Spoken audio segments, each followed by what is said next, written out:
reading concern phonological rules of a language, and there's different accepted procedures for combining phonemes, which are the smallest sound units of a word, and this vocabulary was something that I had never been introduced to before, so I thought that was important to include in a summary. And everyone who communicates also has an accent, because an accent can be considered just the inflection or tone of your voice. And I thought that was interesting as well because that's something that I had never heard. And so a lot of this section that we were assigned to read just kind of talks about accents and where they come from and why they occur.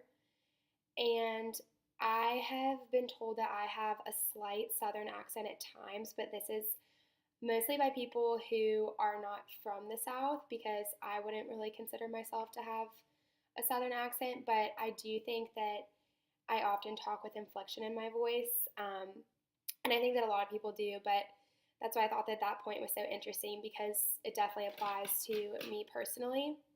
And some of my favorite accents that I have heard have been Australian and British, which I feel like is kind of a common answer, but I think they're so interesting to hear, and some of the ways that they pronounce words are so funny to me just because it's so interesting. And for me personally, I wouldn't really say that there is an accent that bothers me or annoys me, and I haven't really heard too many. I think sometimes a German accent can be kind of harsh, in my opinion, but other than that, there's not anything really specifically that bothers me in that way. And I think in the United States, there's not necessarily a preferred accent, but some things that I have heard from people who are not from the South is that sometimes when you have a really, really Southern accent, you may talk slower, and it's very noticeable to others who aren't used to it. And I think this can be seen as meaning that you're not as intellectual sometimes, which obviously is not true. That's just a huge stereotype. But I think